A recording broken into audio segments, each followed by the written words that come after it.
90.3 মির্চিতে কালী কথা, সঙ্গে জগন্নাথ বসু।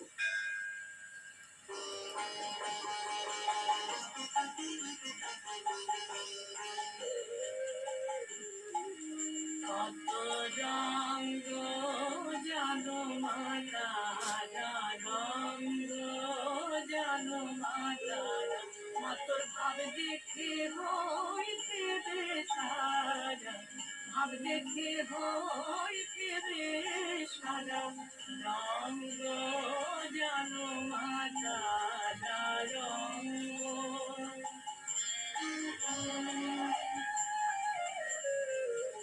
কভু করে ধরো বেদমা, কভু করে অসি ধরা, কভু দণ্ড কামল জল ধরে, শ্রীরামের প্রেমে মতোয়ারা, তোমার ভাব দেখে হয় দেবে সারা, রঙ্গ জানো মাতা, রঙ্গ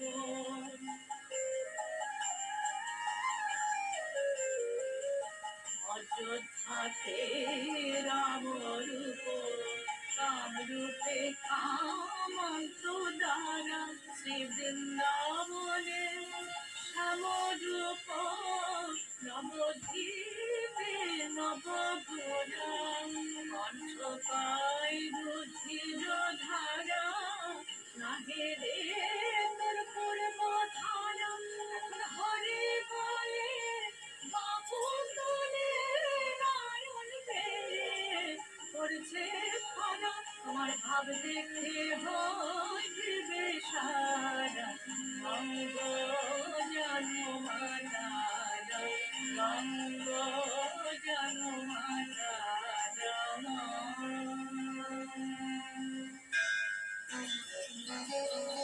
কেমন লাগছে কালী কথা?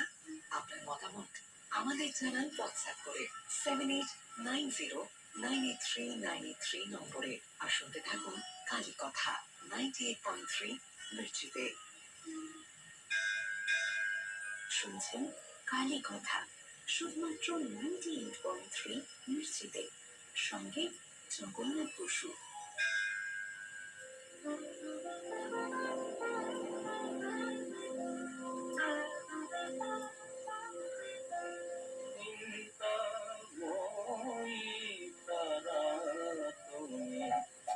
আমার চিন্তা করে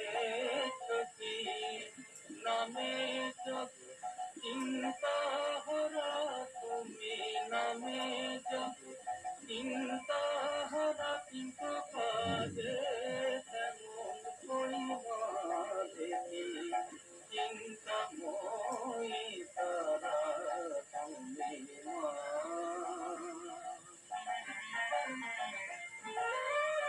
প্রভাতে দাও অর্থ চিন্তা, মধ্যাহ্নে দাও যতর চিন্তা, প্রভাতে দাও অর্থ চিন্তা, মধ্যাহ্নে দাও যতর চিন্তা, সায়নে দাও বলো চিন্তা, বলো তোমায় কখন ডাকি, নামে জগৎ চিন্তা হতা, কিন্তু কাজে তেমন কইনা দেখি, চিন্তাময়ী তারা তুমি মা।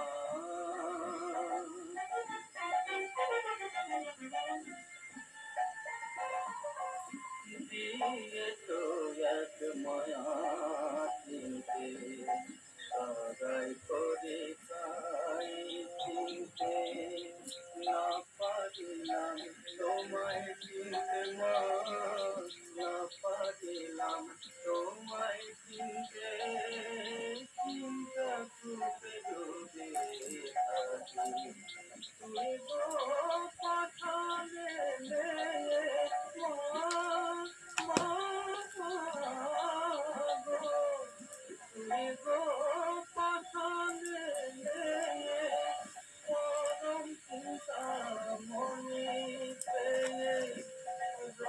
গণেশায় নম গণেশায় নম গণেশায় নম ওং বিষ্ণু বিষ্ণু বাবু দিয়ে তোমার চলন কৃষ্ণে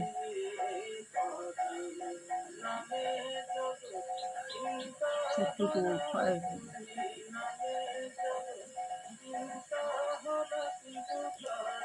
ক্ষতি করে না করে না সেই জানে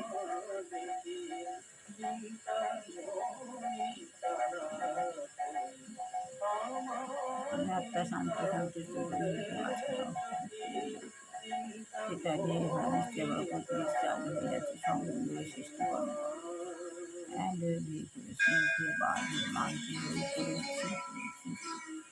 শ্রী জগন্নাথ বসুর সঙ্গে কালি কথা শুধুমাত্র উপরে উঠছি 98.3 মির্চিতে। উপরে উঠছি উপরে উজ্জীবনী বদ্ধ শাখা একটা বৃক্ষ তার নিচে বাবা শিবলি আছে বাবার 1963 সালে বাবার বেলুড় প্রচন্ড মঠে পাওয়ার ব্রহ্মচারী প্রশিক্ষণ বাবার কেন্দ্রে সম্মুখে দিয়ে যাওয়ার কথা ছিল বাবার বলছেন স্বামী চেতনানন্দ, থেকে আমি কিন্তু স্বামী গম্ভীরানন্দজি আমাকে বললেন পাওয়ার স্বামীজির জন্ম শতবার্ষিকীর জন্য হালকা আমার হয়ে যাওয়া সম্ভবপর হবে না। স্বামীজির কমপ্লিট ওয়ার্কস এর শতবার্ষিকী সংস্করণ প্রকাশের প্রস্তুতি, স্বামীজির 75টি আলোকচিত্রের মুদ্রণ কাজ এবং পার্ক সার্কাসে একটি বইমেলার আয়োজন বিষয়ে আমরা খুব ব্যস্ত ছিলাম। যাই হোক, আমি বেলুড় মঠে গিয়ে স্বামী মাধবানন্দজিকে বলেছিলাম, পূজনীয় স্বামী গম্ভীরানন্দজি আমাকে বলেছেন এবছর ব্রহ্মচারী প্রশিক্ষণ কেন্দ্রে আসা স্থগিত রেখে স্বামীজি কাজ করে যেতে। স্বামী মাধবানন্দজি তক্ষুনি বললেন, ঠিকই তো, গম্ভীরানন্দ তো ঠিক কথাই বলেছে, স্বামীজির কাজ করো। যদি নিজেকে তুমি বড় 1 হয়ে বছর নেবে দেরিতে আস্তে আস্তে ব্রহ্মচর্য আস্তে ব্রত আস্তে আস্তে পাও, নিচে নেমে আসছে তাহলে ভেবো না যে তুমি একজন জুনিয়র সাধু হয়ে যাবে। সন্ন্যাস এবং ব্রহ্মচর্য ব্রত হলো আনুষ্ঠানিক ব্যাপার। তাহলে পাওয়ার ভরে আস্তে আস্তে আসল কথা নিজে কি নেমে বলতো? এলাম ঈশ্বরকে ভর্তি হয়ে উপলব্ধি করা। বার তুমি ভরে কি জানো কে ভর্তি সিনিয়র হয়ে কে গেলাম আর জুনিয়র? যে ঠাকুরের শক্তি কাছে পেলাম লোক, সারাদিন সেই এই হলো শক্তি এই সিনিয়র। সঙ্গে যে যেভাবে বেশি ফোন দিন চার্জ ধরে করে রয়েছে সারাদিন আমরা সেই সিনিয়র নিজেকে তাকে করি সেভাবে স্বামী নিজেকে চার্জ মাধবানন্দজি ভরে নিয়ে রামকৃষ্ণ সঙ্গে সারাদিন শুরু করলাম সঙ্গগুরু পদে আসীন হওয়ার সেই পর গুরু দক্ষিণ বরণ বেলুড় করে মঠে দীক্ষা দিতে আরম্ভ করলেন। আপনাকে আগেই বলেছি হ্যাঁ তার কাছে দীক্ষা নেওয়ার সৌভাগ্য আমার হয়েছিল যখন আমি ক্লাস 9-এ পড়ি। স্বামী মাধবানন্দজির আশীর্বাদী হাত আপনার মাথায় পড়ুন। ভালো থাকুন, আনন্দে থাকুন, স্বস্তিতে থাকুন, জীবনে রূপান্তর হোক আপনার। তাই যেন হয় তাই যেন শুনছেন হয় তাই দেখছি যেন হয় খালি আমার কথা, ছেলে বৌমাকেও ভালো রেখে সঙ্গে সুস্থ দিও জগন্নাথ বসু। ওদের জীবনে রূপান্তর দিও যেন উন্নতি করতে পারে কাজে কর্মে সুখী দমন করো সকল লোকের থেকে দূরে রাখো খারাপ লোকের থেকে দূরে শ্রী সরে জগন্নাথ বসুর সঙ্গে কালি কথা শুধুমাত্র 98.3 মির্চিতে।